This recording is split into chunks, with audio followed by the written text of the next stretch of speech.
the PDB to schedule this. But Poppy, are you there?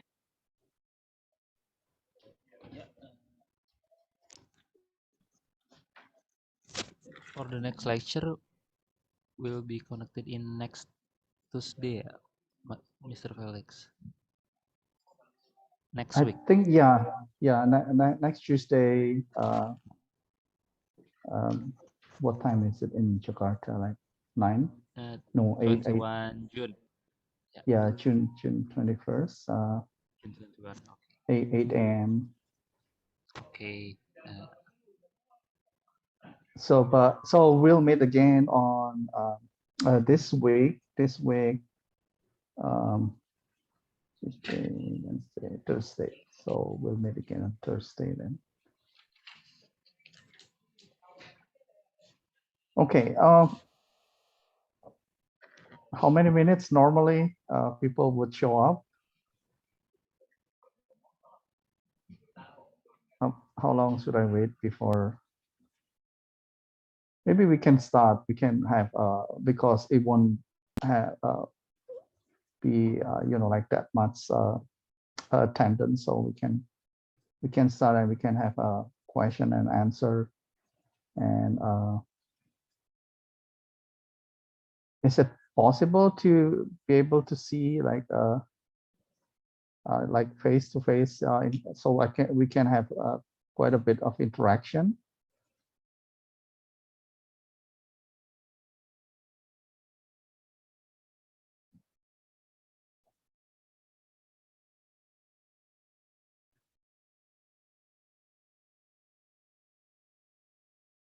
Okay, thank you, Doctor. How to spell your name? How to pronounce it? Line. Line. Okay.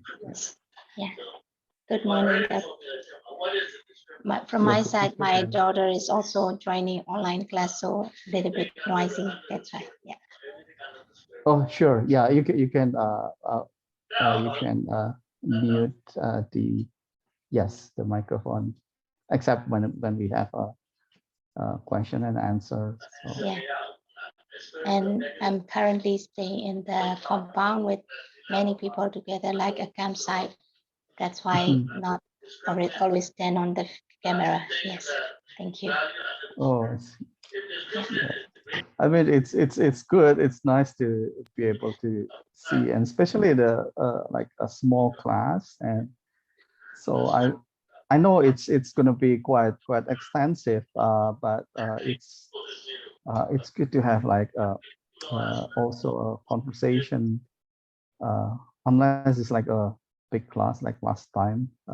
So I would try to, from time to time, to pause and then check with you guys if there is some questions, and so we can have a better interaction. And I would normally encourage participants, students, especially to have questions, or to be able to like express themselves, and to articulate something. And besides, well, we're going to be talking about genetic expression anyway. So,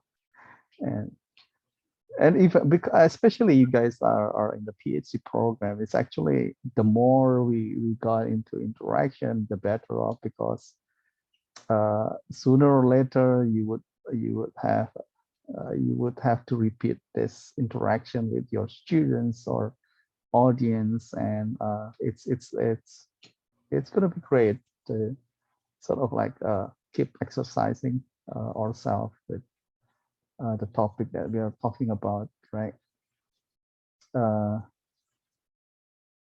Anyway, so I think I won't wait too long. So I think I'm gonna start, because not sure how long it's gonna take this courses, especially if we have a question and answer. So I'm going to share the screen.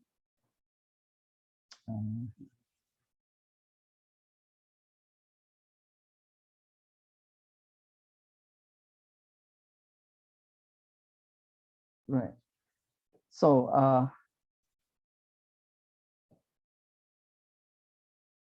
yeah, so today I'm going to continue the lecture presented by Dr. Tuyari Pujianto, I think yesterday. So entitled The Introduction to Bioinformatics on Metagenomic Studies. So in this second half of the course, we'll go over what metagenomics is and discuss it. What is the purpose of metagenomic research? When do you employ metagenomics, and where does it fit into your scientific investigation? What methods do we use to analyze metagenomic data? So the bioinformatics is used to do that, right? And any idea about metagenomics? I mean, is there any one of you want to explain what metagenomic is?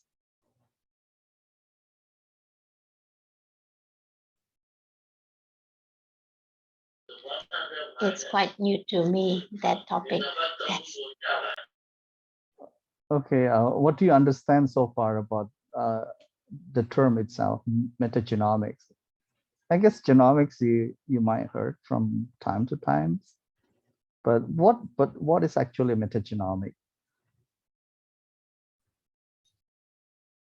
Bhumifa?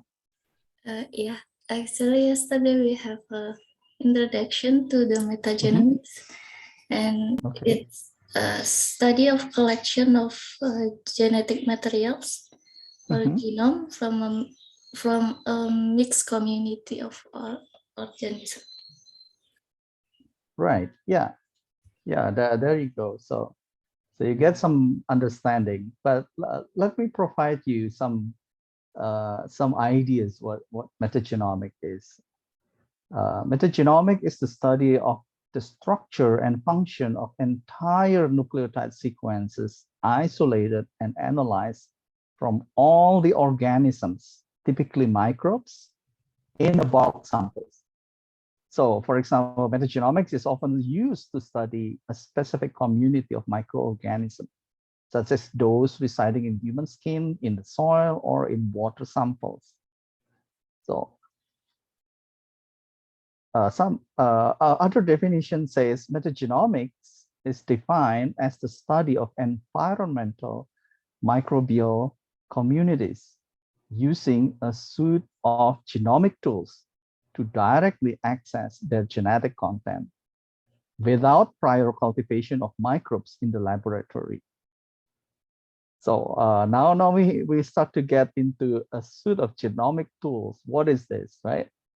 So metagenomics, some say metagenomics applies a suite of genomic technologies and bioinformatic tools to directly access the genetic content of entire communities of organisms.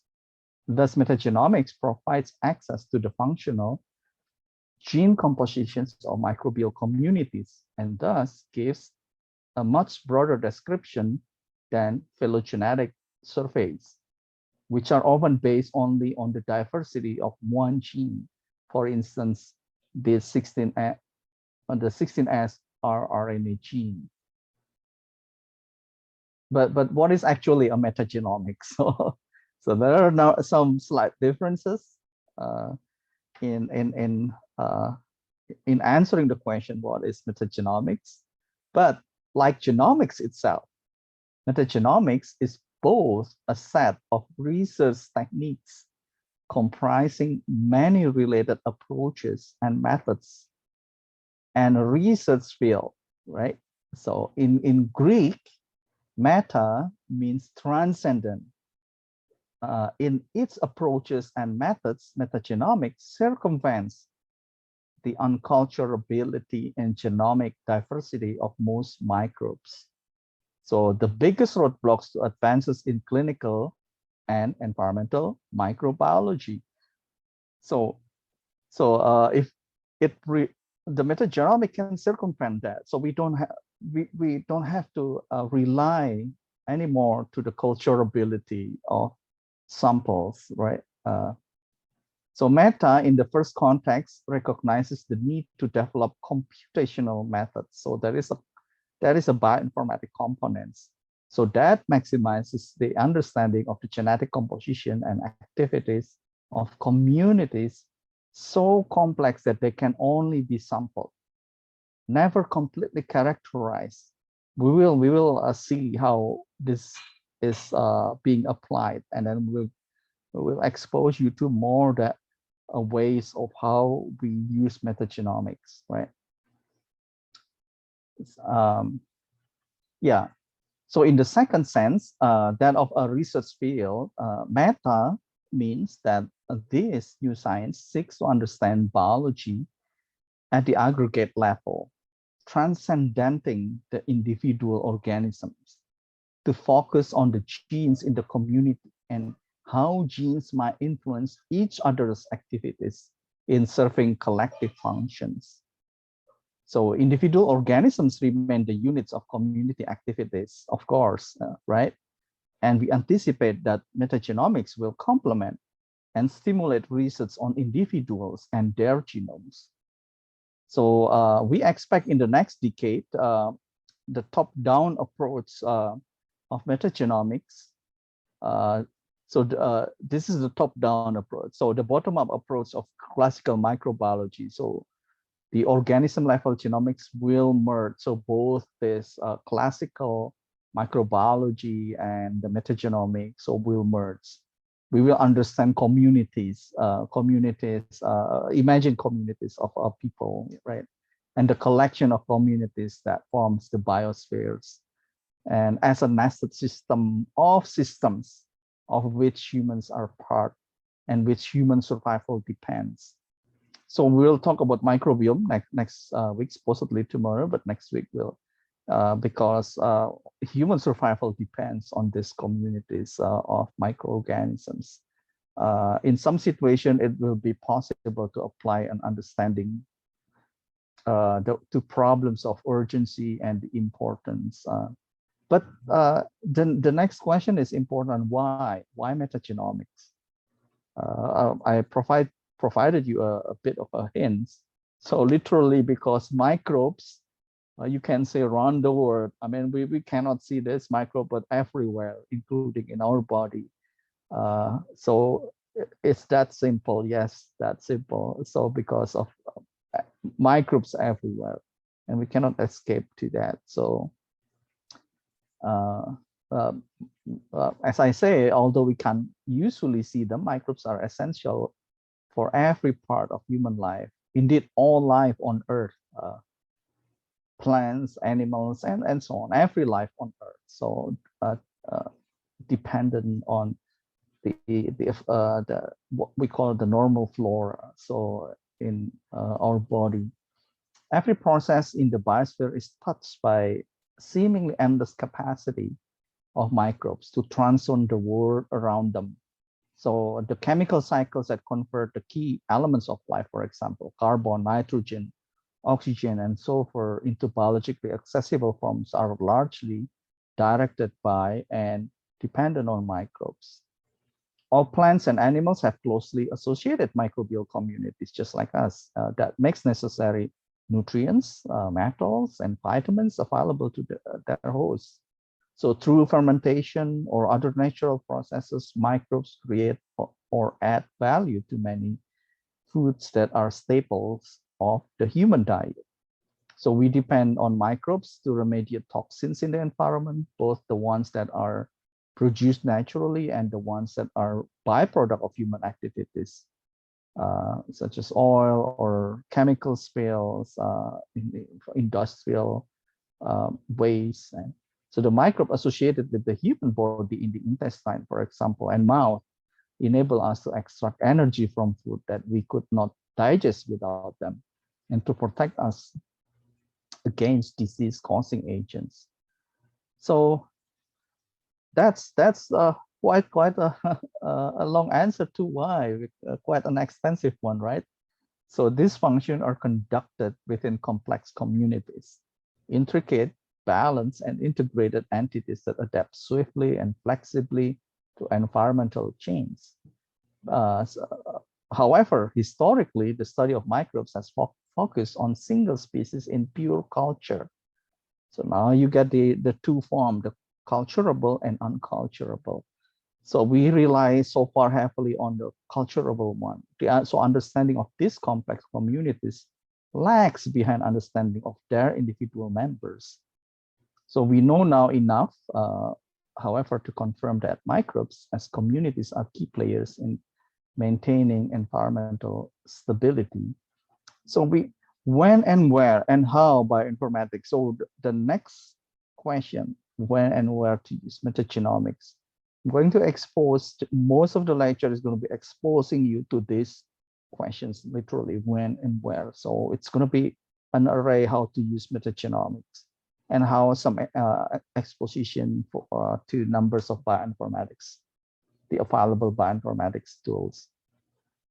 So in this slides will show you a metagenomics timeline and milestone, if any. So people didn't see didn't say it metagenomics in the early on, but if we were to start with, if we were talking about micro, we can start with Leeuwenhoek back in the 1676. It's what, so 400 years ago, 17, 18, 19, no, 300 something years ago. So Leeuwenhoek report his observation about oral microbiota. So starting from Leeuwenhoek, and you can see in this timeline advances in microbial community studies. So from Leeuwenhoek to next generation sequencing in 2005. So and beyond. So I mean, the study of microbial communities has changed from the first report of microbes, so made by the Dutch scientist Leeuwenhoek and their oral organisms. So to the characterization using the current molecular technique. And pioneer scientists try to isolate this invisible microorganism, and then how many hundreds or 200 years later, so see, takes quite some time before Robert Koch, and then maybe you remember a Koch postulate. So I'm basically experimental medicine like myself, biomedical scientist or experimental medicine scientists would follow Koch's postulate, Koch's principles. So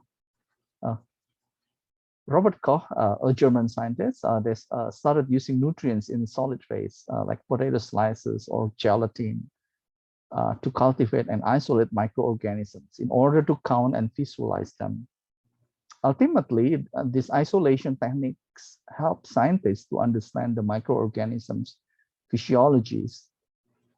Something evident to microbiologists was that the number of observed microorganisms in microscope did not correspond with the number of microorganisms obtained in culture plates. So although the explanation to this observation was not evident back in that time, the conclusion was that the microorganisms need special conditions to grow. And based on this, Winogradsky in 1931 emulated environment. So see here is Winogradsky column. So he emulated environments for culture media production that resembled native growing conditions. So and Winogradsky ideas and his contributions to ecology revolutionized microbiology and gave birth, and gave birth to the new concept, to a new concept term microbial ecology, and which refers to the study of microorganisms and their environmental roles. Now you can see for almost 300 years, from 1676 to 1977, 300 years, the study of microorganisms was based on morphology, features, growth, and selection of some biochemical profiles. These techniques provided insight into the microbial world, but nowadays, they provide only a limited resolution for other applications. So in the late 1970s, Carl Woese proposed the use of ribosomal rRNA genes as a molecular markers for life classification. Was proposed to separate bacteria, eubacteria, to archaea and to eukarya, and with common ancestor. The idea, in conjunction with this Sanger automated sequencing around 1977, Fred Sanger develops DNA sequencing, and I got the chance to use this. So using a radioactive, yeah, back in the early, in the 90s, yeah. So the method revolutionized the study and classification of microorganisms. So literally, the molecular phylogenetics takes place based on the sequence of the rRNA genes. Now, some decades later, advances in molecular techniques were applied to microbial diversity, description, and granted access to a new uncultured world of microbial communities. Some of these techniques, which had a remarkable impact, were based on the PCR. So rRNA genes cloning and sequencing, fluorescence in situ hybridizations. There are numbers of other techniques such as denaturing gradient gel electrophoresis, RFLP, restriction fragment length polymorphisms. So, but in spite of all these improvements, there were many other observations in microbiology that remain unanswered, like those related to the microorganisms' metabolic and ecological functions. So the characterization of certain function in particular environment was possible only after gene cloning from total DNA of a certain habitat, and when its heterologous expressed product was associated with a given metabolic function. So for example, nitrogenases or cellulase, oxidoreductase, lactases, and so on. So this implied the development gene expression techniques using other microorganisms as a systems to test gene function and roles in the microbial community. You might remember we use a lot of E. coli for this purpose. And in addition, a window opportunity was open to discover new genes, function, and metabolic products with technological application. So thereby giving birth to biotechnology. But the Sanger sequencing itself had a great impact on the early stage of microbial community studies. But nowadays, the sequencing yield and sequence length have changed a lot since Sanger sequencing. Currently, Sanger sequencing can retrieve up to 96 sequences per run with an average length of 650 base pair, which might be enough for phylogenetic marker analysis. However, low-cost platform, all the way starting in here around 2020, 2005, back in the late 90s, Handelsman proposed the term metagenomic because of this study using the prototype of the next generation sequencing. So the NGS, next generation sequencing technologies, are capable of parallel sequencing millions of DNA molecules with different yields and sequence length, and having a positive impact in different areas. So now you can see here in the graph, the publication using NGS, increases significantly over what in the past 20 years, the past 2 decades.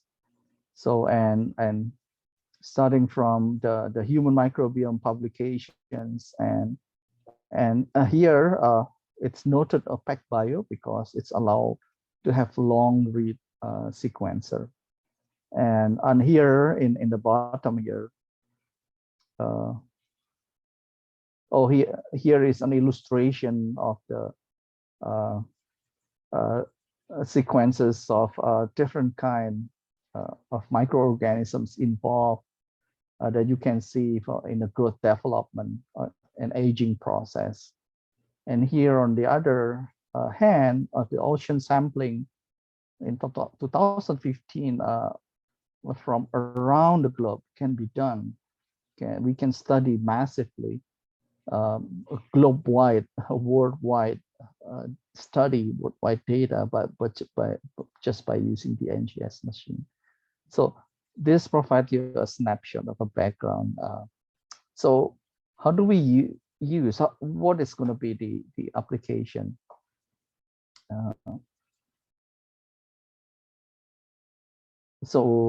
Here for the infectious disease diagnostic, for example, to diagnose an infectious disease, you can use to identify microorganisms in one particular disease. For example, Ebola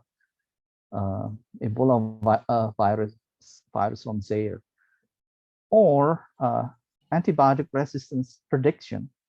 So, for example, Acinetobacter baumannii, not sure you're familiar with, but this is a pathogenic bacteria, and it carries numbers of genes involved, of resistance genes to antibiotics. So if these genes are present, it is unlikely if you administer antibiotics to patient would kill the Acinetobacter baumannii.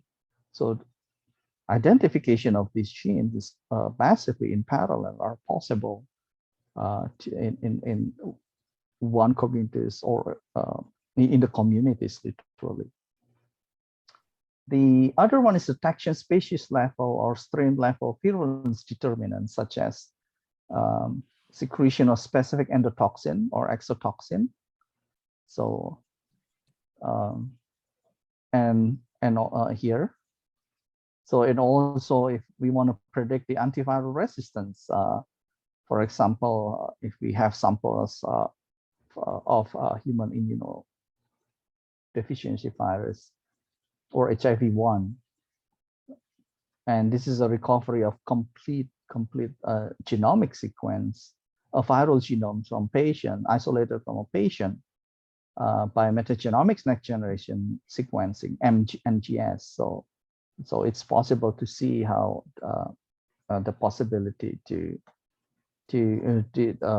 affect the therapeutic outcome, and literally you can provide a score to see the level if there is a sensitive or intermediate or resistance against particular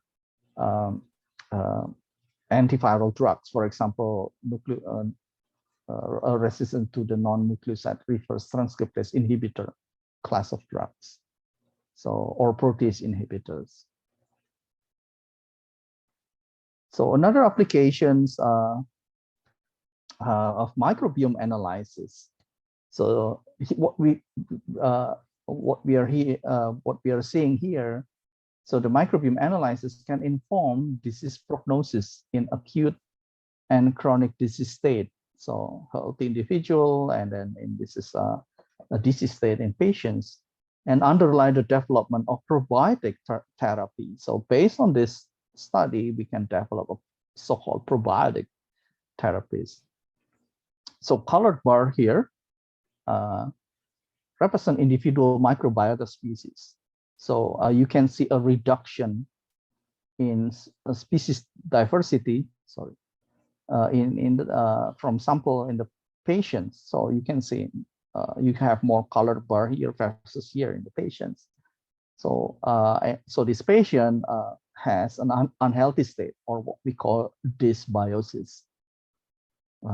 So for example, present in patient with Clostridium difficile associated disease. Clostridium difficile is a bacteria. So stool from healthy subject individuals can be harvested to patients with C. difficile infection. So you check and you can check. You can even use what is so-called fecal transplant, or if you encapsulate this, you can have orally administered encapsulated fecal pills. But alternatively, you can culture it here. And so what we can say is kind of a synthetic stool, and then mix them and then encapsulate it and treat the patients. That's one of the application of this data or study. How about the genetic expression profile, such as transcriptomic? So if you have a different patients and then you make it rank those patients with infection and patient without infection.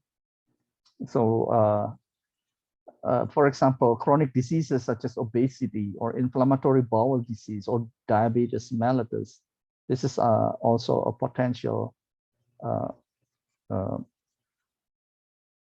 a probiotic therapy, but here the transcriptomic can improve the diagnosis of infectious and non-infectious condition on the basis of human host response. So if you were to collect all the transcriptome and see how the host itself would respond, and then you can the transcriptomic profiles would involve the expression of various genes, various host genes, and then you can cluster it.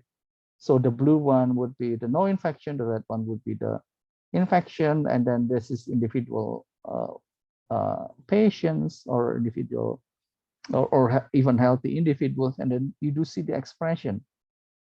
The darker the blue, it's the stronger the expression of the gene, and then you got the genes correlated with the infection, and the genes that are not correlated with the gene or with no infection. So and the overall accuracy of this classifier matrix shown is 83%. That's pretty good. And so the heat map analysis can identify individual differentially expressed host genes associated with the infection and versus those associated with no infection. See, now you can see more application to this. The next applications, as you can see here in the cartoon, for example, in Felix, may I ask yeah. in the previous slide? Okay, sure, yeah. In this previous slide, at the first one in the front for no infection, in CB transcriptomic. Yes. Okay, yeah, okay. On the transcriptomics, yeah. Yes, in the first one, in no infection blue, the bottom is more white, but at the up, it's more white, but the bottom is get blue. Is strong like in the at the back in the infection patient. Why? No, let's. So you have a gene A, B, C, D, yes. and G, yeah, J, K, L, right? So let's take a look at the first patient here. Can you see here? Yes, no so infection. Here's the first individuals, and there is no infections. And when you check the transcriptome data, the gene A to what? F.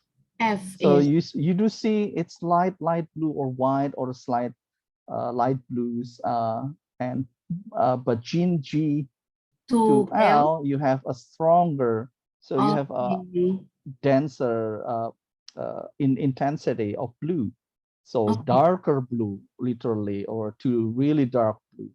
So it means the expression of gene A to F is way less than the expression of gene G to L.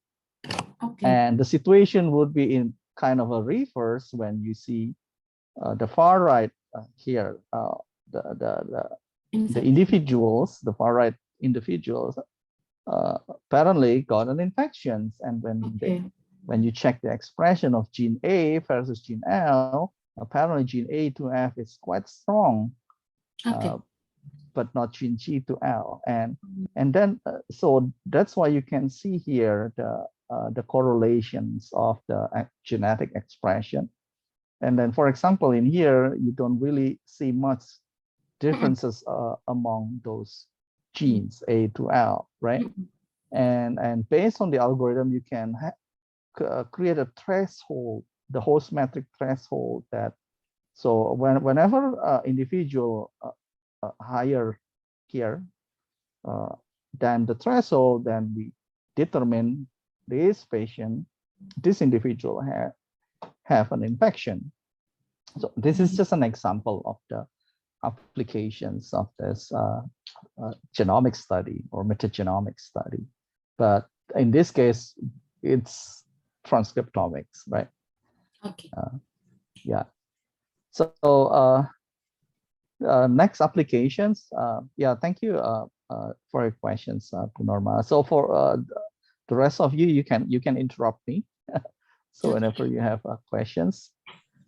So this is quite a bit challenging, but this is just a good examples of in the field of cancer biology or tumor biology or oncology application. So whenever, so what we have here. The metagenomic NGS can be used to detect Merkel cell polyoma virus. So it's a virus, but the virus is associated with the development of Merkel cell carcinoma, right? And so you can grab the sample from patient, for example, by using liquid biopsy analysis. To I'm not sure whether you're familiar with this, but it's recently become more popular because it's less invasive. So then the actual biopsy. The actual biopsy is there is a procedure a little bit more invasive because you need to sample the tissues in the regions of tumor, if this is a solid tumor, right?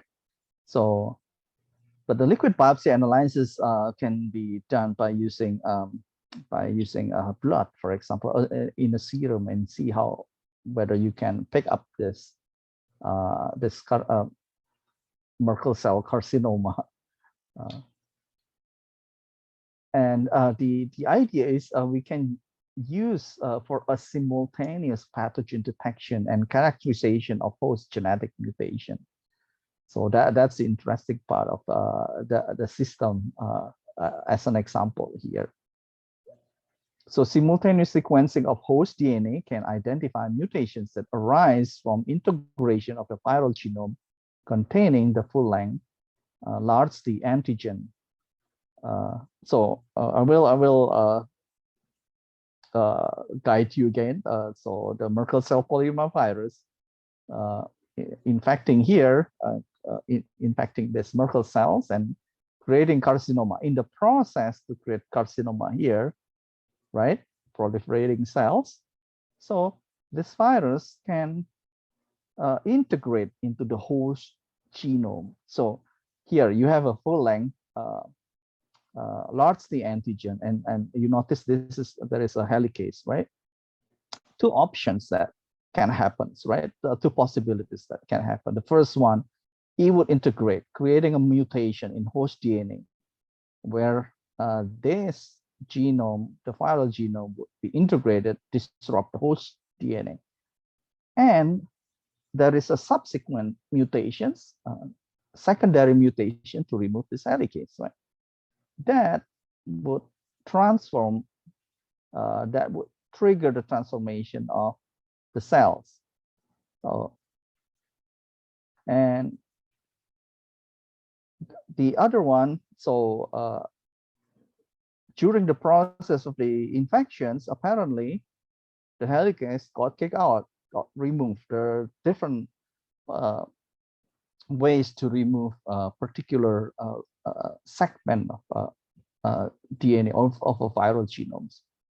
And when this truncated LT antigen integrated to host DNA, then it would trigger the transformation, creating a cancerous cells. Okay, so this is the application. So anyway, so we will get into a little bit more complex situations with this case study. Now, I hope you get some idea what is the application, what is the aim.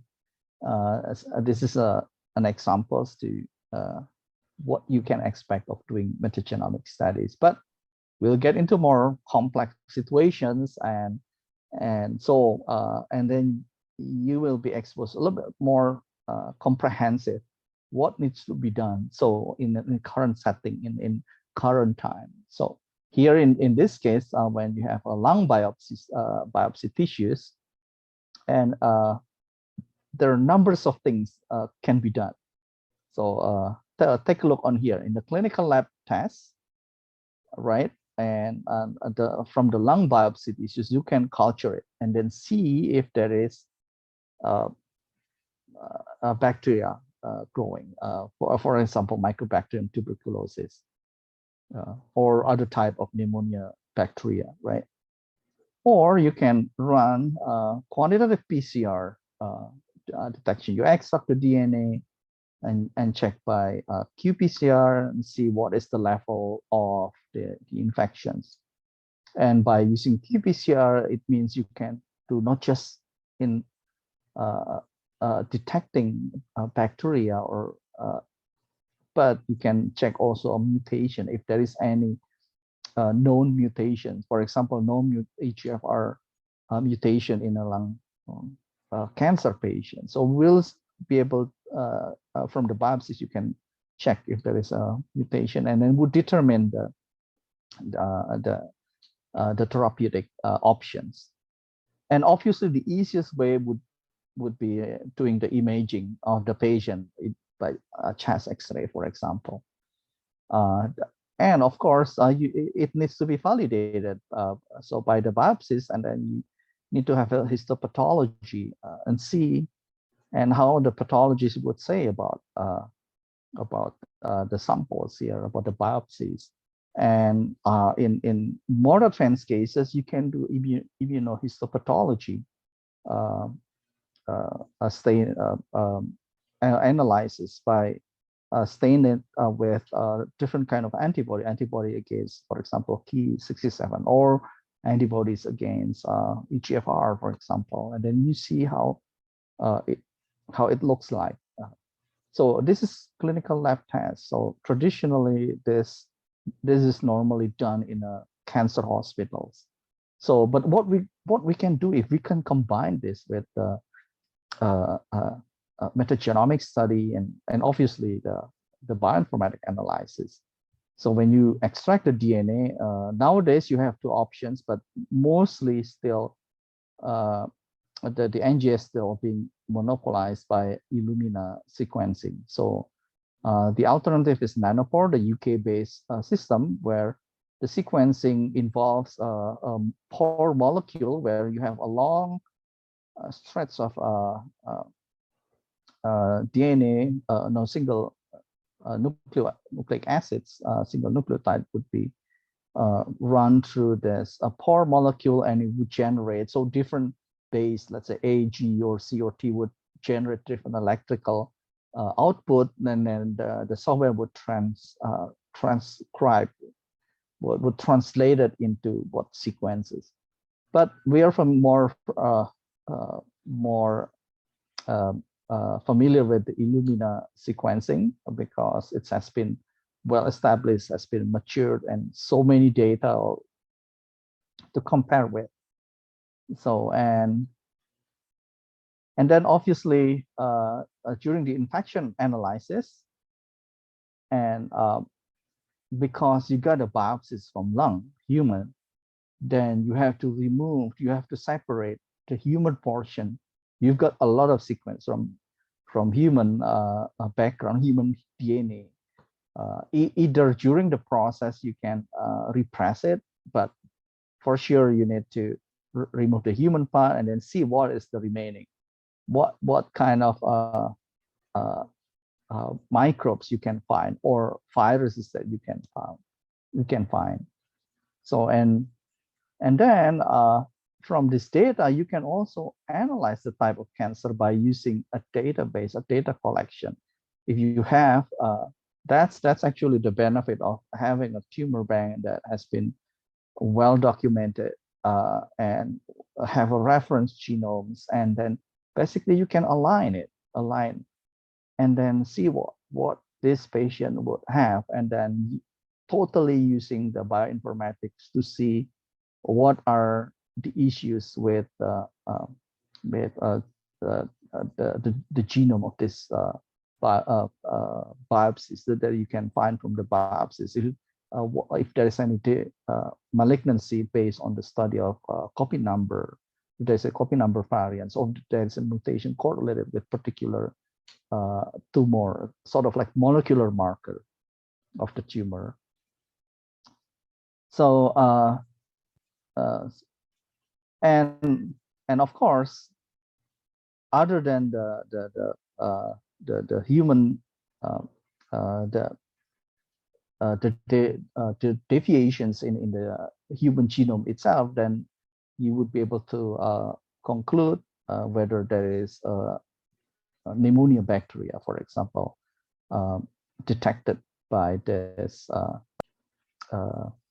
NGS or metagenomic study. So here is the turnaround. So if you have a culture and to isolate and to identify, if it takes 48 hours, so but the Illumina sequencing might be quicker to get you a result, let's say around 30 hours, but nanopore will be around 16 hours or 18 hours. So potentially the NGS can be a quicker way to determine what is happening in both the host and the microbiome and the microbes associated with particular diseases. So now we will is there any questions before I'm going to get into differentiating two different types of sequencing? Any question on this slide? Okay.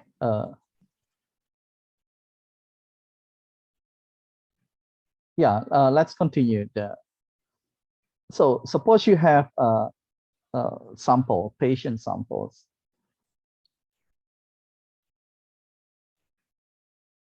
So patient samples can be cultured, right? In the clinical microbiology, so what we want to find out is the culturable colonies, what is what, and you can use a specific media to grow them. But from patient, you get urine samples to analyze those samples, tissue biopsies, bodily fluid, nasal or skin swab, right? And this is to separate, so you get some idea what is the differences between this, what we call amplicon sequencing and the metagenomic sequencing. Let's take a look here. The amplicon sequencing, basically, you can detect bacteria, fungi, parasites, humans. The term amplicon refers to a universal PCR to detect bacteria if you were to use 16S or 20S ribosomal RNA. So if you have a specific primer set to recognize 16S, then we can deduce and to come up with what type of bacteria.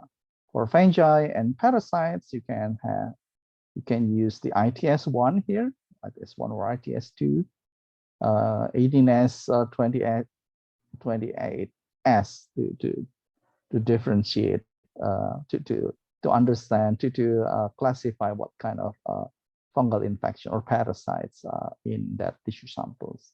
And of course, the human, I mentioned about the application in oncology to detect mutations. Then you can also use specific PCR probes to recognize a particular mutation that linked to particular malignancies. So literally, basically you use a PCR to amplify, and then so it's PCR amplification or PCR sequencing. Basically, what has been amplified through PCR, and then you prepare the library, whatever you collect, and you tag them with specific tag, see a specific tag sequence to separate between samples, and then you can run it all together in the sequencer, and then you can classify what type of microbiome of exists or present in that samples.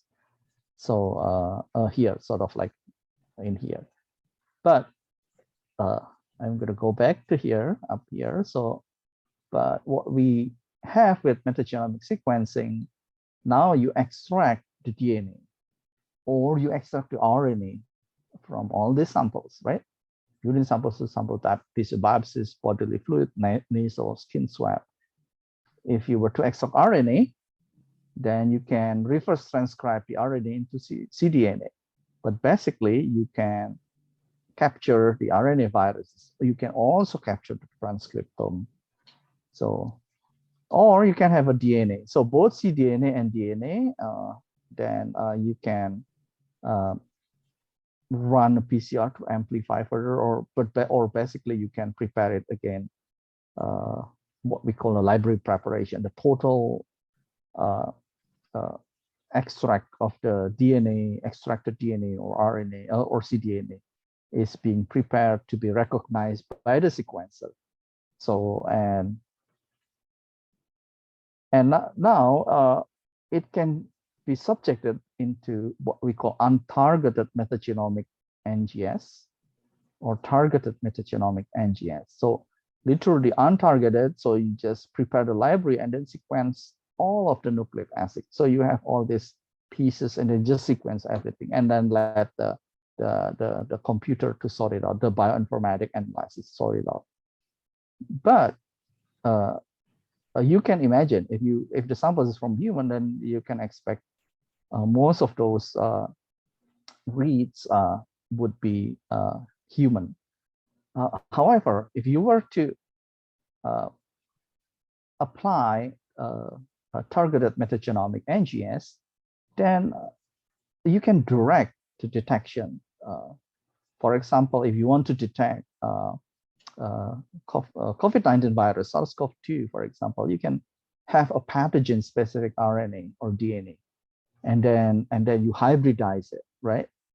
And then you capture it. So there is so-called capture probe enrichment using RNA or DNA baits. I've been using this type, and I've been developing a CRISPR method to use this one too.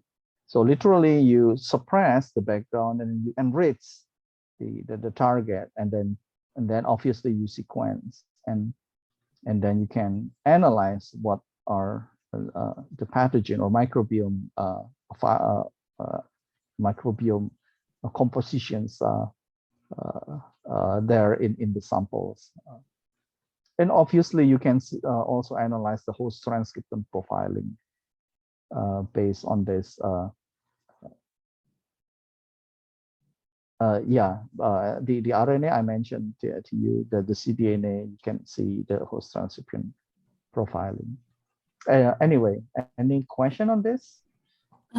Dr. Felix, if in the right untarget NGS, so if I didn't have untarget NGS, why I didn't use in the left just use 16S, 23S, or the common primer? Oh, what's the difference? Here the 16S is for bacteria, right? So if you were to study bacteria, right? So but if you were to this is fungi as well, you can use ITS1. So but if you don't want to target the specific, so in here, so you get two potential samples. Let's separate RNA, for example. If you were to collect RNA and then you create cDNA, and then you don't want to target anything, so what you get here, it's literally a lot of RNA, a human RNA, a majority. And then, so if the computer analyzes sort these RNA, and then you got RNA from viruses. Literally, you can also get RNA from viruses. Basically, from here you can also align. You can find that the sequence of RNA belong to particular viruses, right? RNA viruses. So, but however, this is like finding needle in a haystack. So it's going to be challenging to find RNA. RNA viruses here in untargeted, because mostly it's going to be mRNA. In fact, ribosomal RNA need to be suppressed from. So but the mature RNA that has been captured, or no, not just mature RNA, it's different kind of species of RNA. You can analyze this, and then you can have the host transcriptome profiling. So that's untargeted. So you can have a differentially expressed genes, genomic expression, literally, right? This is the untargeted. That's different than this. This is what we call amplicon sequencing here with 16S RNA or ITS1. It's literally kind of targeted, but total bacteria or fungi. So Okay. yeah, but so in I guess the targeted, you got better idea if you want to target particular pathogen, right? Okay. Yeah. So in this case of using 16S RNA, so it means because you use PCR, then literally you clean up the background, so you don't amplify the background. You won't get human DNA. That's the advantage, right, in here. That's why the amplicon sequencing, that is a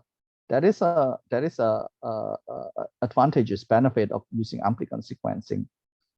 For example, if you want to target genes that involve in vitamin B12 deficiency, then you just go straight to create primer sets to allow for multiplex PCR to target this in the human genomes and then sequence it. So you won't get any bacteria, you won't get any other type in the genome. You just get those genes involved in the vitamin B deficiencies, for example. So that's amplicon sequencing. Okay. So as opposed to the amplicon sequencing, that is what we call the targeted. When we talk about targeted metagenomic NGS, normally involve what is called capture probe enrichment. So we employ probes and allow it to hybridize to the genome, either the pathogen or the human genome, the host genome, and then enrich it. So to become majority in the fragments before sequencing. So yeah, now so you can see the two different sets of application, when or where, answering the question where to use or when to use. Anyway, now if we bring to the clinic, what are the challenges? So if we were to deploy this metagenomic study and the bioinformatics and in the clinical setting, what's going to be the challenges? So for example, you've got a patient with illnesses here on the top, and obviously the patient would need to access to the NGS or metagenomic NGS testing, and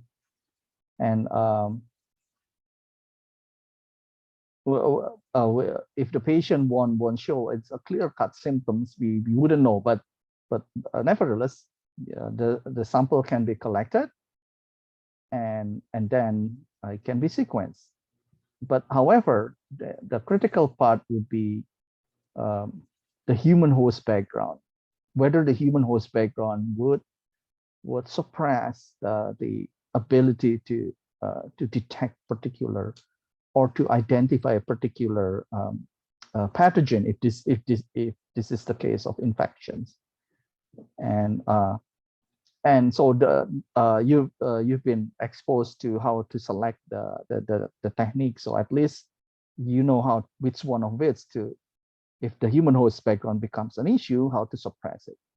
Now the sample stability and transport, obviously that's going to be an issue if the patient would be in a remote area and the sample has to be sent over time, I don't know, a day, 2 day, or 3 day. That's going to be an issue of the stability, whether it would deteriorate the potential detection, potential identification of the pathogens involved. And it's the matter of during the sample collection, how to prevent contamination. So training of the person who would help to sample from the patient, sample I don't know, bodily fluid, for example, or blood, doing the phlebotomy, and to prevent a contamination and to preserve it for RNA, to prevent RNA degradation and so on. And then once it's the sample got sent to the lab, DNA lab, DNA or RNA lab, so a dedicated one, obviously, and then there is an issue with nucleic acid extraction, which one of which. So if you're how to capture if there is a potential of RNA viruses such as dengue or COVID-19 disease, or bacteria or fungi such as Saccharomyces or Candida, for example, Candida albicans, or DNA viruses or parasites, and also you would get the host DNA as well. Now, if the target is a pathogen, so how to deplete the host genomes and enrich the microbial portion.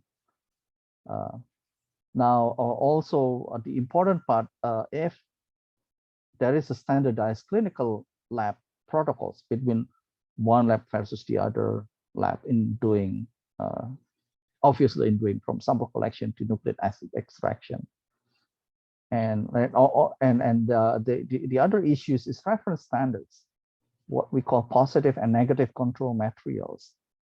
So how do we know that what we got, let's say, gave certain quality? And how do we know if if you were to check the genetic expression, what would be the control to understand this is the acceptable level to continue for a transcriptome analysis, for example? So we might need to use certain housekeeping. That means the lab has to be equipped with to randomly check, test it, and use this positive and negative control during the procedures of nucleic acid extraction.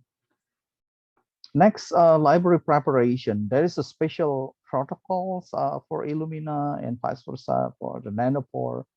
And the issues is with the contaminations. And if the DNA lab normally, from time to time, we'll have to check if there shouldn't be any contamination. But it's common, quite frequently happens after sometimes. There is a potential contamination carried on into the sequencer and got sequence. And what would be the quality control metrics? And if the lab would be well equipped, then normally they might invest to an automated system. So but on the other hand, in contrast, if another lab won't have a well equipped, so how do we know this manual protocols would be equal to the automated and vice versa? So and obviously the sequencing itself, there is a cost component. Normally it's still expensive, but using the amplicon sequencing, for example, it could lower the cost pertaining that you can go straight to the target. For example, antibiotic resistant genes. So we can go straight to design a probes, primer sets to allow a multiplex PCR against different kind of antibiotic resistant genes. That ultimately lower the cost because we don't care about the rest of the genome. And secondly, because it's targeted, so the those regions that would be sequenced is on small, so it means you can literally tag them with particular fingerprints or barcode. So, and then you can mix them with the other sequences with different barcode, maybe one barcode from one samples, one patients, the other one from different individual, and then you might be able to have 48 of them got sequenced at the same time. So it means the cost of sequencing would be divided by 48 individuals. So that would lower the cost. And the turnaround times to 3 days at least would still be needed. And the other issues would be the sequence quality. Obviously, it needs to be established in one particular lab, and we don't want to change any steps or protocol. And the protocol has to be able to be reproducible, be able to be replicated by other. So the human factors shouldn't be significantly affecting the way that the sequencing would be run. So, or otherwise the sequence quality might be compromised, right? And the other part that's going to be challenging would be the bioinformatic analysis. You need a computational power to analyze all these potential misaligned sequences and the misannotation in the database or biases in the representation of organism, and whether the software used is quite friendly or not, and the validation itself of the software to run the bioinformatics that's need to be done, needs to be available, and this is what hasn't been. So now you can see a different level, different layer, different expertise needed. And finally, the reporting system, how to handle the patient's privacy, because literally you got massive data of the sequence of particular genetic material from an individual. So, and data confidentiality, it's a must. And but at the same time, how to integrate this, because using that, this is involved bioinformaticians, but it would involve a clinician as well. And how, with regard to the insurance that would pay, pay for all this process of clinical tests, how the reimbursement would play, that this is quite the challenges. And finally, who make the call? What will be the diagnosis, and what will be the treatment, the management, and the clinical interpretation? So it needs to involve different kind of people here, a clinical microbiology sequencing board, if this is pertain with regard to microbiome. So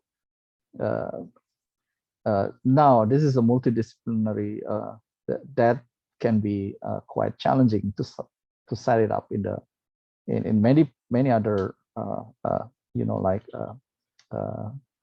regions, in many other. It's not going to be straightforward, and you need a critical mass of an expert. So that's how we prepare. Any questions so far? Mr. Felix, I Yep. think in Indonesia, especially in our university, the picture in this slide, it's due for research only. I don't think so that in the clinic, sometimes the patient take therapy, take medicine just for trial and error, not from the sequence that the patient have a mutation, or so she actually she have to use this medicine. I think it doesn't happen, sir. Or what is your opinion? It is usually research in our place. Sometimes Right. we make Yeah. research, first take the patient who belum minum obat, and after take the patient who has take the medicine, and then see the mutation. Always like that. Yeah. See, now you can see the differences between this R&D, so-called uh,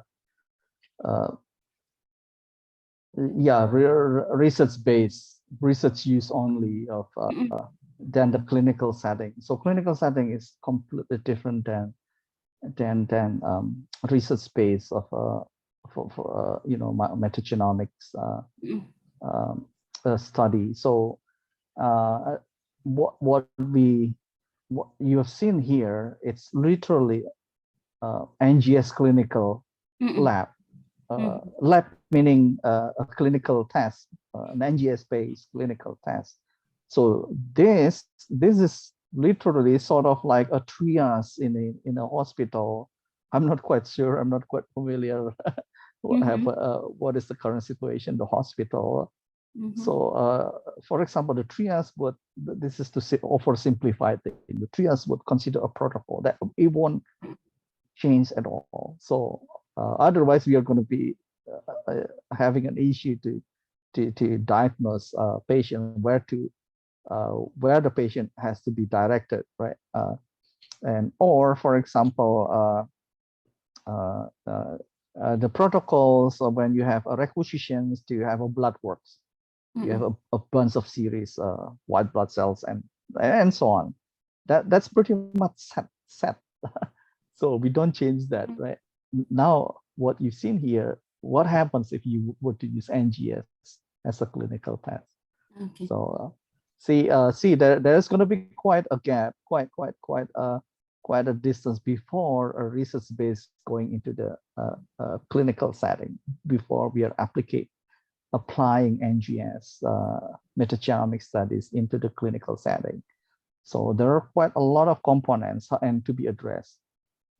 For many in developing country, or it's so far it's not really suitable or applicable in underdeveloped country, but costs can be really prohibitive, right?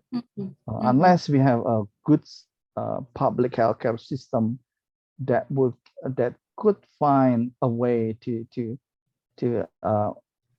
have a leverage, so that the cost can be can have a leverage against the cost that is worth to use NGS. So, but having said that, though, the good news is the reagent cost is getting better, getting more affordable, and there is a way the development of, for example, the amplicon sequencing or targeted sequencing, targeted metagenomic NGS, so would allow you to tag to attach barcode specific for particular patients. Then you can mix them. You can even mix them. It depends. You can mix them even 100 patients, so the cost would drop significantly. So, but again, before it's going to be applicable into this clinical setting, a clinical trial is a must. So a clinical trial with this kind of set alone need to be has to be established, right? So that's how it's steep learning curve, and there is a challenges that are faced by clinicians. So this has the system has to be set up, and how to the team here to report, the board involving different expertise from bioinformatics, from clinician, from pathologists, from microbiologists, from you name it, histologists, and potentially radiology. So yeah, so this is a snapshot on this. Anyway, let's continue. We are move forward to the bioinformatic pipeline. So the bioinformatic pipeline is its own field, and basically it's supposed to be a computer scientist, but would have a hand-on understanding of the biological molecule, particularly DNA, RNA, or protein, and would know how to would be an expert in statistics and what kind of statistical analysis need to be done, and can program using our packages to develop a graph, a chart that will be relevant to the analysis of the particular clinical case, right? So in short, so if you have a bioinformatic pipeline, so the sequencer would translate into we won't be able to see, but it's a lot of data, a lot of files, and the data sets is a lot of file. And then normally it's in the FASTQ format, a certain type of format. So, but again, what are the challenges? So, for example, if you need to filter it against low quality reads or low complexity. So, and this is the pre-processing part, and then you need to trim the adapter. You need to trim the adapter, meaning the adapter that is being used for the sequencer, the Illumina machines recognize it. We need to remove that, and then if you have if this is a human, and then you have to map it, and using the multiple alignment, there are different kind of software to run this, and against the reference genome. And the reference genome, let's say here, the human genome GRCH38 is among the latest one. There's some version in here that will be the same throughout the globe. So that's a reference human genome. So if you were to identify Mycobacterium tuberculosis, for example, we have to pull out a reference genome for Mycobacterium tuberculosis. And then, and obviously you have an unmapped reads, and other than that, the human reads, and then you would know what the genome or the transcriptome, what are the transcriptomes, or how the genome look like, what would the genome look like, for example, the copy number variants, and so on. If there is a genome duplication and so on, you would know. But what about the unmapped reads?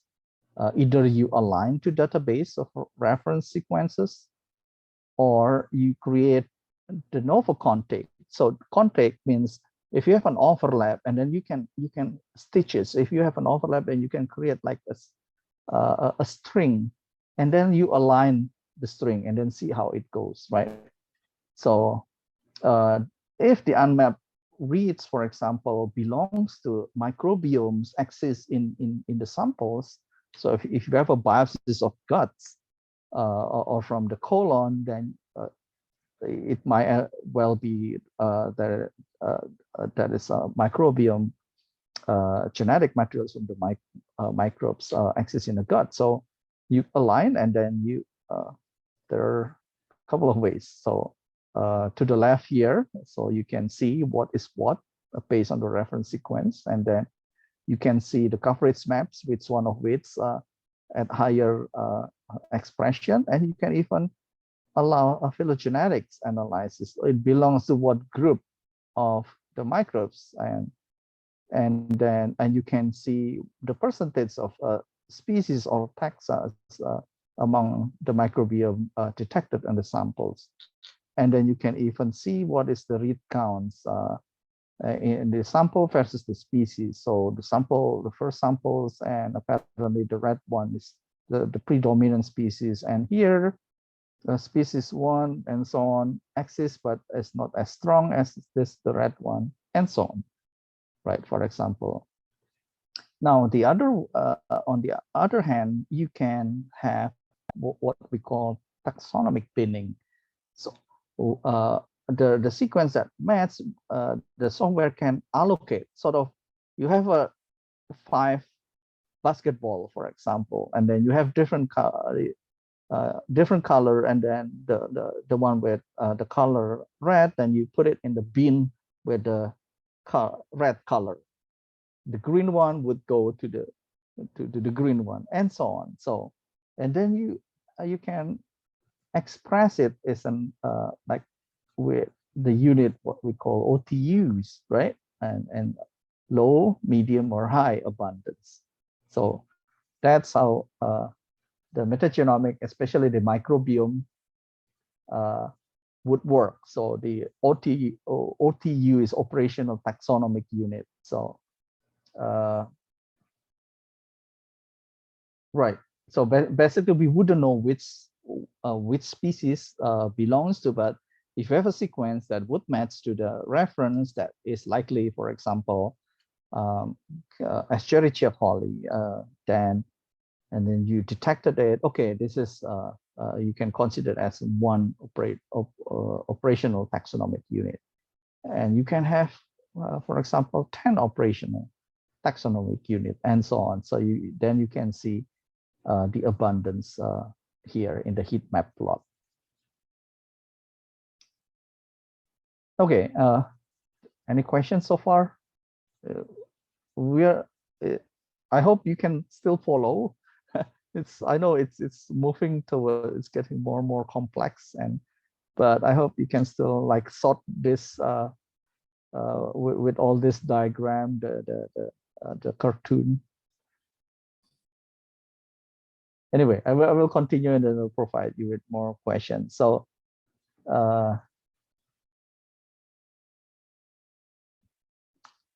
so with regards to microbiome analysis, right? Metagenomic of microbiome, two different approaches that you can choose.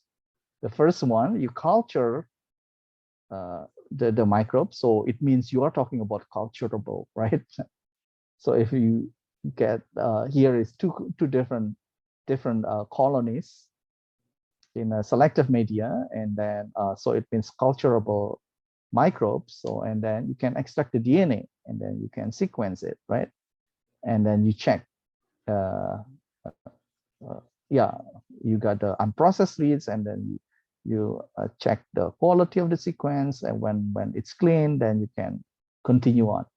So on the other hand, if you were to just to grab the sample, extract the DNA, so for example from stool or from sputum, so you just extract the DNA, then it means you expect to have a complex microbial community. So you have a species 1, 2, 3, 4, 5, for example, in this cartoon.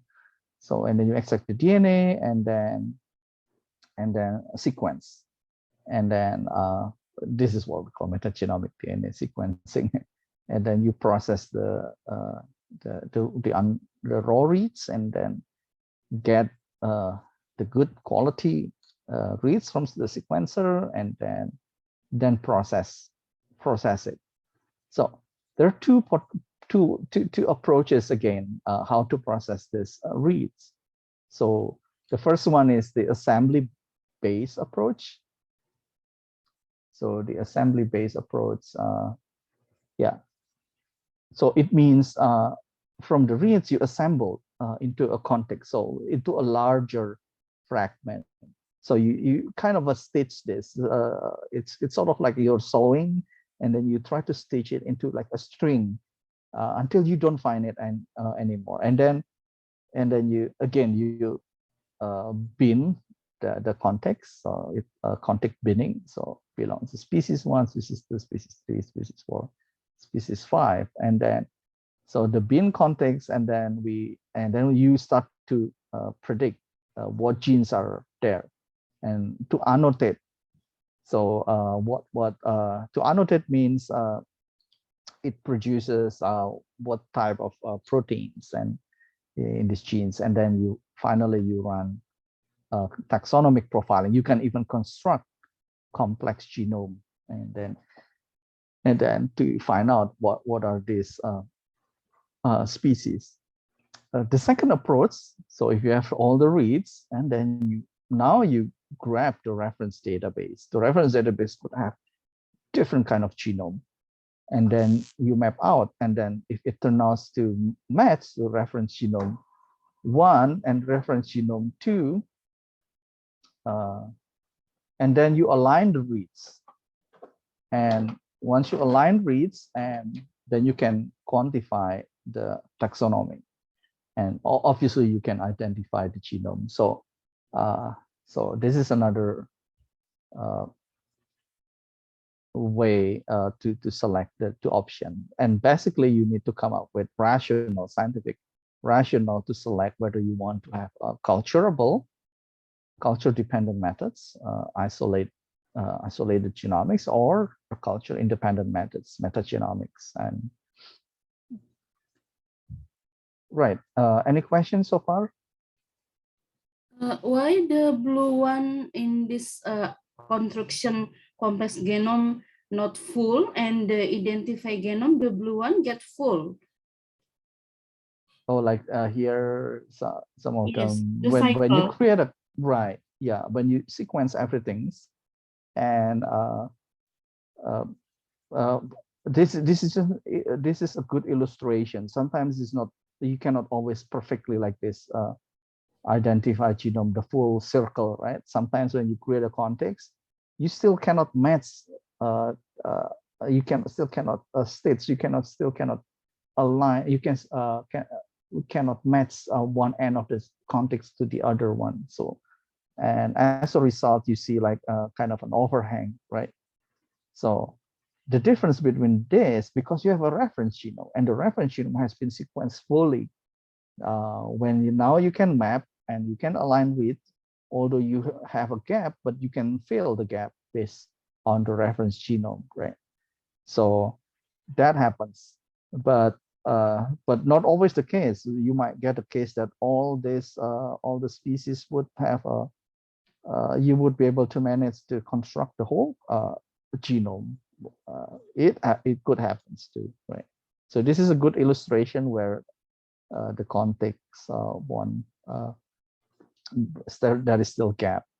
So Okay. a good example is the Human Genome Projects, Mm-hmm. and it takes how many years? Like 10 years, more than 10 years to fill the gap. And even one recently being just close the gap. So now totally we have I forgot what particular chromosome. So some of the sequences fail because, let's say, there's a repeat. There's, let's say, too many T's, and then they cannot figure it out, right? The software won't be able to figure it out. So, or too many repeats, and then we cannot close the gap. So, Okay. I hope you. It's easy to imagine, right? Mm-hmm. Anyway, so we'll go to some tools. I know it's quite we are not going to be able to discuss all of this, but at least you got an idea. There are tools for metagenome assembly. So so you have the tool's name and what the technology behind it. There is linked reads or long reads or short and long reads, and the references, the authors or the bioinformatician who developed it, and the algorithms that is being used,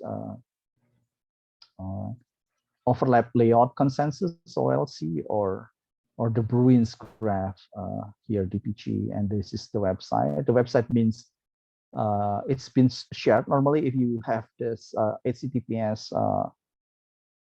github.com, then it means they put it in the GitHub, then it's shareable. So yep, so these are all plenty of options. But if you were to use if you decide to use, let's say I'm going to use Metaspace, but get ready to answer why do you want to use Metaspace instead of Velvet, for example, and or instead of IDBA UD, for example, or instead of NiCad, for example, or Unicycler, for example. So, but the PhD student in that I'm part of the co-promoter at the Faculty of Medicine. I requested her to have a couple of them, at least 2 or 3 different assemble assembler, and then to assemble the genome from the NGS. So, and we want to see the agreement between at least 2 or 3 different assembler. So, yeah, and then the quality control of the assembly. Assembly meanings so you have reads, and then you want to create you want to assemble a genome, and then so you can align it. So imagine if the reads is 100 nucleotides or and then you have to assemble it into, let's say, 1,000 nucleotides or even 10,000 nucleotides, and then you want to map it to the regions. Now, to check the assembly, to check the quality control, here is some available tools, and one of them require reference genomes. So, and again, this is the references and the website. And for binning, now you've got an idea what the binning is. So now there are also numbers of software available to bin the context and the technology behind it. Which tool is commonly used, sir, and easy, or it will answer our common needed, maybe? It's actually, it should be the other way around, Punorma. So the bioinformatic tools have to follow the study. So it shouldn't be the other way around. And people think the other. Okay, I have this. Let's say unicycler. Oh, let's use unicycler. But the real question is, why do you use unicycler? What is the rationale? So, for example, your study in here for the binning, your study needs the short reads, right? And instead of using HIC, normally there is a camera. But this is only 2 options: HIC or short read. So literally, you can if you can pick one. Let's say max bin 2 short reads, and then you run it, and then compare to the other one, MICC short reads, and then see what happens. But on the other hand, here is a catch. If you find out from the references, if you find out from the references, okay, this tools, this software would benefit this and that, or the drawback is here and there. So take into that account. So if, for example, you notice here, there is one in quite recent publication. Oh, here, for example, it's quite recent publication, 2021, whether this HIC bin would be more advantageous than those that has been published in 2016, for example, right? Whether they address the drawback, those that has been published in 2014. So that's the second tips for you. And importantly here, the core algorithm. So the core algorithms would determine the pluses and the minuses, the advantages and the disadvantages, the drawback and or the benefit. So for example, the network clustering versus ensemble clustering, or versus Gaussian mixture model, or versus label propagation, versus Leiden algorithm, versus expectation maximization. So now you can, oh, that is another one, spectral clustering or deep variational autoencoders. What are these? So now you have to be careful that the minute you decide, okay, I'm going to use bin3C here, this is the algorithm, and you can expect when you use, let's say, graph bin with label propagation would yield differences. And Mhm. and here the differences has to be what? Statistically insignificant in order for you to move on. Let's say, okay, these two are in agreement to come up with a conclusion that this genetic expression would match. So that's why if dealing with bioinformatics, it's never suggested only to run with one. So you need to be at least 2 or 3 and then justify it. And whether the algorithm that inherently run the program to generate the data would would be overlap, would yeah would elucidate something that was hidden by others. So would generate new data would be superior than the other, for example. Yeah, so be quite careful on this. So that's the third tips, right? And it would be for all these tools. Now gene prediction. So you have how many types? 2 types: machine learning and model based. Machine learning, it means when they set up the algorithm, they would train the algorithm against various databases or more and more sequences, and then the algorithm would adapt. So at the end, it would be if the database is massive, so much so it's going to be getting better, and it would lead to what we call artificial intelligence because of this machine learning, right? The machine learning is the first requirement before it can, because you can feed the software, and then the artificial intelligence would tells based on the output of the machine learning that this is the outcome. So, and the other one is model based. Model based meaning, okay, it's always running with what kind of model that they run through. But again, the core algorithm can be different. So for example, the machine learning here is using convolutional neural network, but here it's using a deep neural network, or the model base here is using hidden Markov model. But the other one is interpolated Markov model, a modification in the algorithm of Markov. And there is another one is called dynamic programming. So, yep, now you've got some understanding. And okay, this is for gene annotation. The types is a homology-based, gene context-based, motif-based. So if this is the gene annotation, what type of protein? So the protein contains motifs, a family of motifs. And interpose can, for example, if you're familiar with this, and then you can call what type of, you can annotate the gene based on this motif, or based on the homology or the context of gene. But again, the algorithms to be able to call the homology base, and this is run by hidden Markov model.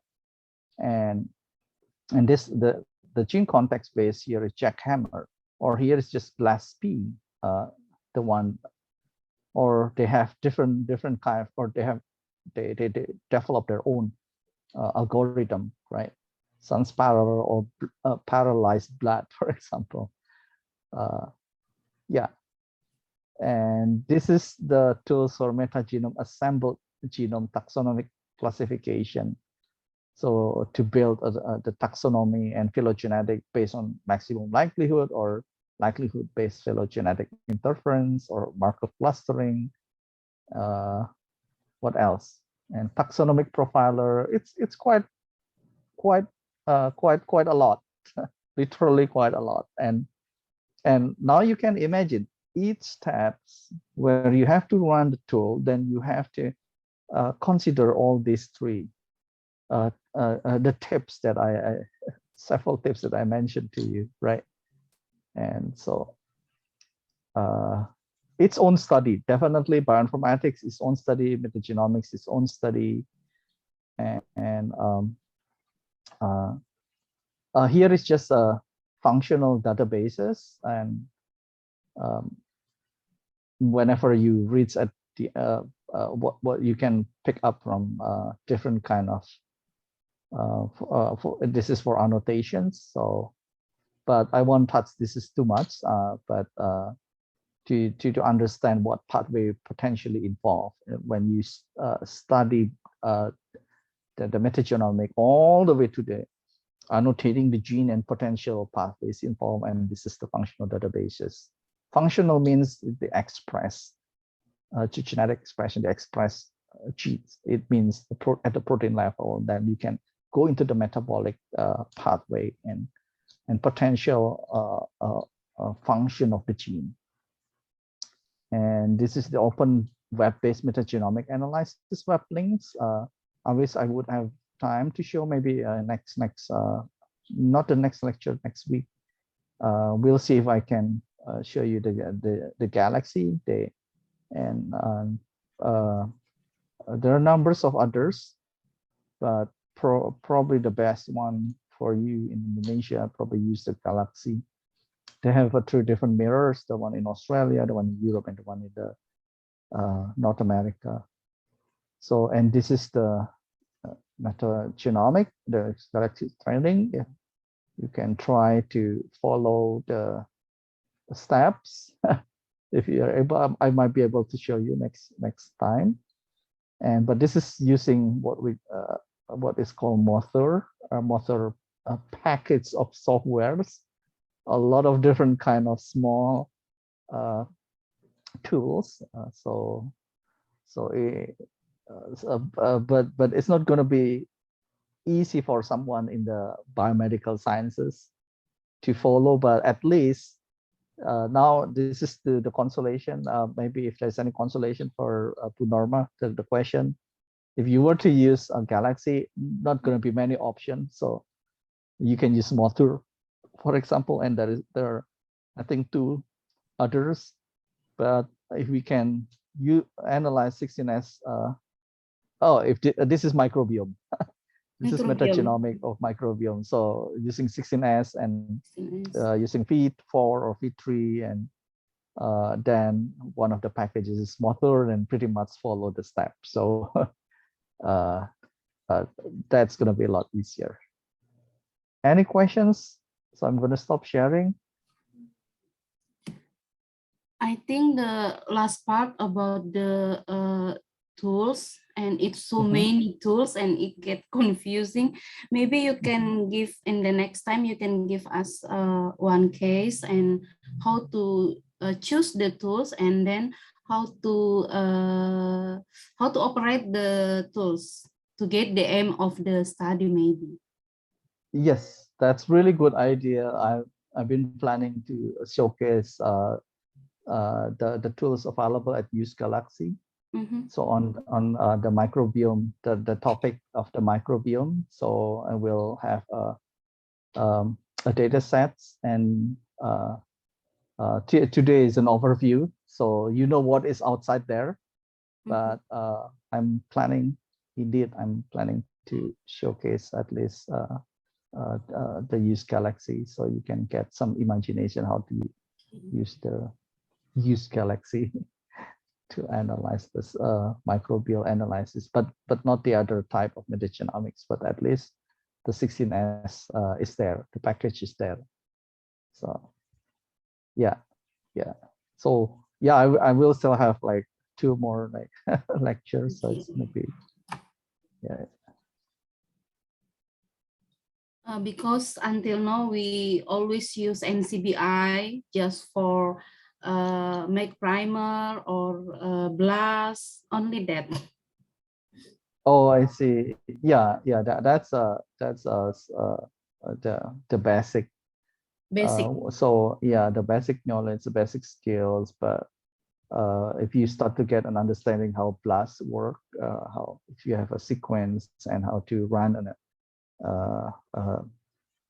an alignment against different kind of samples or sequences in the database, then you can expect to have some sort of imagination how these tools would work. So So imagine if you have a sequence, let's say 1,000,000 base pair, and then you chop it off, let's say 50 base pair each, and then you have to scramble it. That it means you.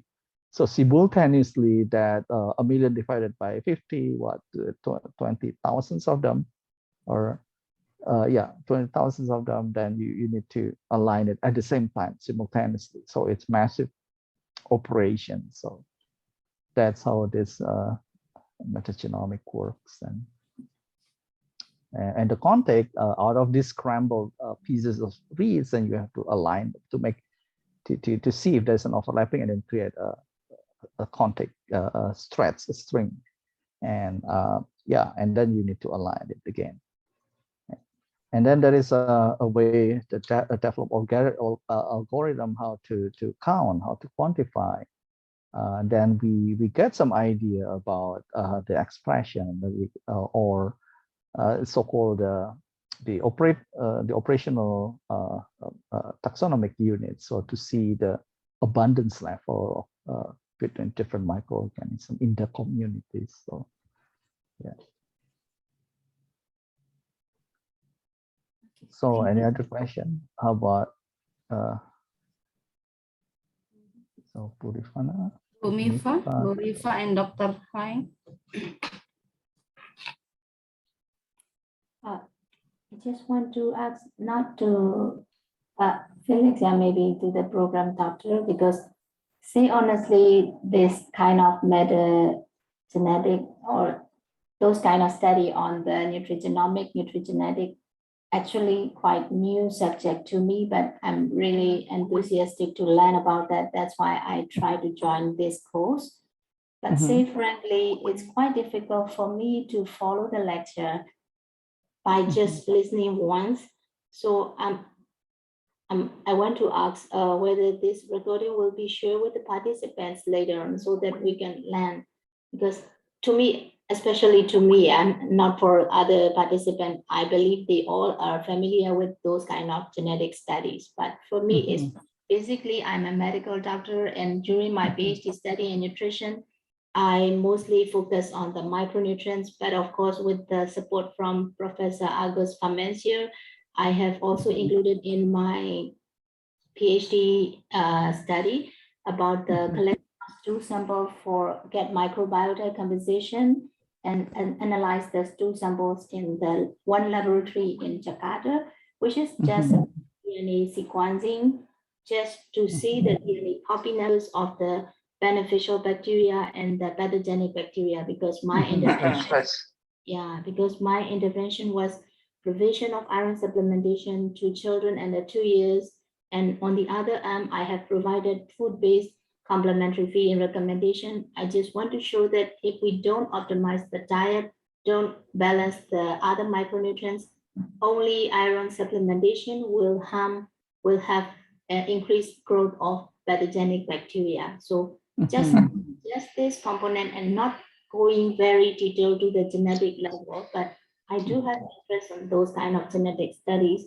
But again, I might, if I have to admit sincerely, quite difficult for me to follow the lectures. So if we share with the recording, then it will be easier for me to listen and listen again, so that I can understand better and better by time. So just want to ask whether we will be sharing with the recording, so that we can listen again and again what the lecturer has been explaining to us. Yeah, thank you. Yeah. I think it's being recorded, and I think you could request the doctorate program at the Faculty of Medicine, and and Dr. Lang, I mean, I totally agree with you. I mean, those in the clinics, and even myself as a scientist in the field of experimental medicines or biomedical sciences, I ran all the way to preclinical, but the time for me, I spent quite some times since early. I used microarray before NGS in the early 2000s. Yeah, it helps me, but it's, to be honest, it's just like you said. it's steep learning curve. And in fact, the last time I run it by myself, I have to learn how to code. Otherwise I won't be able to run the supercomputer to analyze the data. But luckily nowadays, use Galaxy back then it wasn't useful at all. So I literally have to code. But you learn a code, then you can easily forget of these things.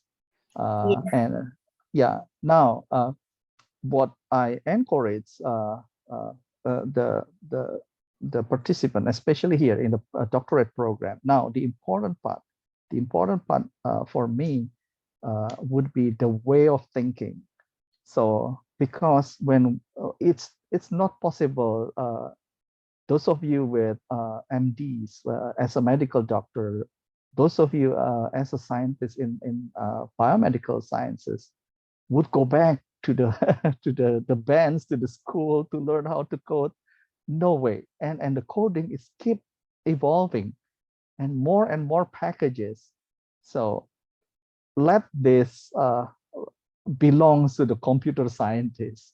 So we just train them to understand what is DNA, what is RNA. And then we ask them, okay, we want to have a correlation between this pathogenic and the iron absorption. You check and, oh, there is no similar program that would match that suitable for your study.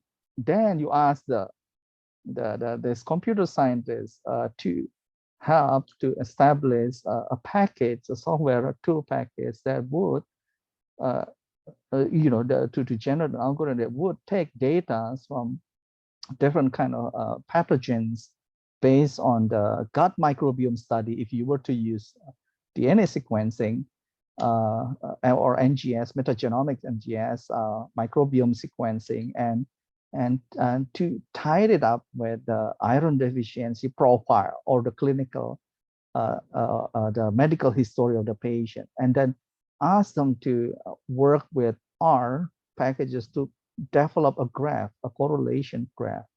And you expand this, and the package should be expandable to as much as samples you input it.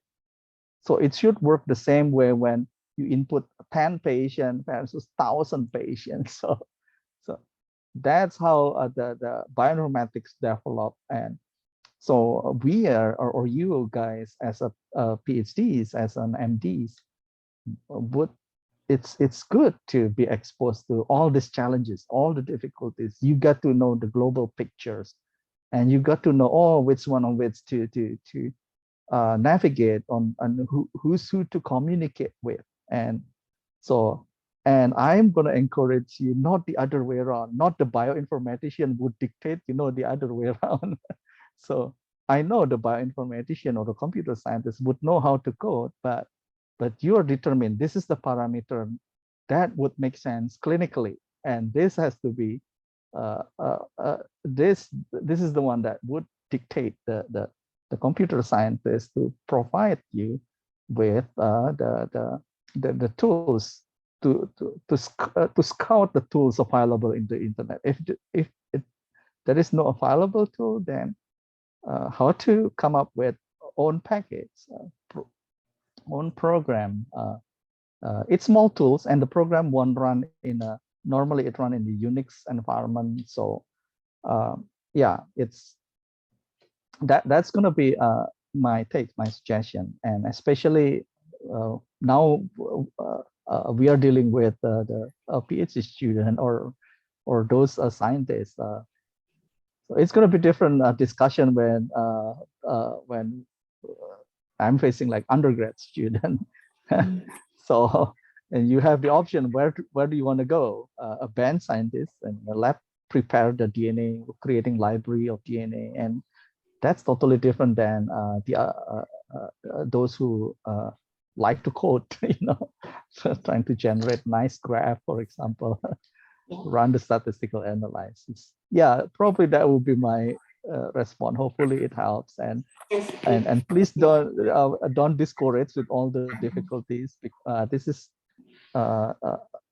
assume that this is a coroniolate and try to find pattern in Yes. that knowledge, in that informations, and take the advantage to enhance to enrich your study. So Yeah.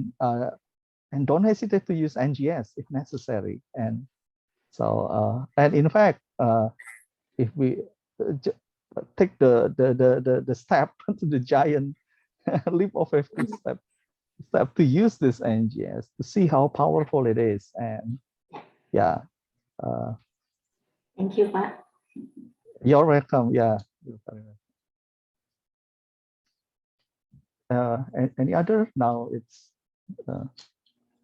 if not, then I think I'm gonna be seeing you again the day after tomorrow. Yes. And we'll be seeing you again next Tuesday. Okay. So next Tuesday, my topic's supposed to be microbiome.